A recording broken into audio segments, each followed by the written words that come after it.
person here. I think I have time. All right, we'll move on to Molly and see what she has.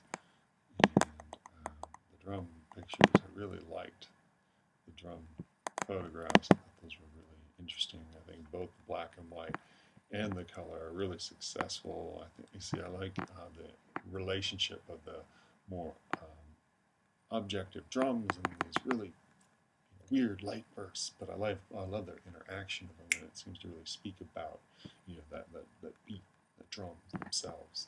So I think that's quite interesting, and I think it's just as successful in black and white as it is in color, and it just becomes more a option in here. This image I was to me almost a little Blair Witch trial-y, kind of creepy. But I like that. I like that interest. The brick walls, and then this cruciform here, and the circle around it, and then the ghosty figure here all comes together to create this a little bit creepy but very intriguing image, and I found it quite successful. And I think it might actually be a little bit more successful in color, just because I think this isn't quite blown out as much. I think maybe this isn't, but it almost looks just white, like the light lacks a texture in the grayscale, where it had that sort of texture in the color image, but and you might be able to pull that back if you went into Photoshop or GIMP or something and noodled around with the contrast. You might be able to bring that texture back in grayscale. I think this image is compositionally done well, and I think the light is working. I like the contrast of this light here and this dark background. I'm not sure how much I'm really engaged with the photograph. To me, I think if it were in a series of images that helped build on it, it would actually become a stronger image. It would be this nice little piece that would give me something here as a standalone image. I think compositionally it's good. It's just not as pushing me to think more and see more. I like this image. It's a good use, certainly of the slow shutter speeds and these hands just flying, which appear to fly across the keyboard. I like that. I see a little bit of sharpness here, and then I get these blurry motions around that. That's really nice. And I obviously see the keyboard, and I like the narrow depth of field. So I think it's a very well-structured photograph, and I find it very interesting, engaging, and expressive. Much more expressive than the static image. But that was actually kind of part of it, because I wanted to see these. I like to see these.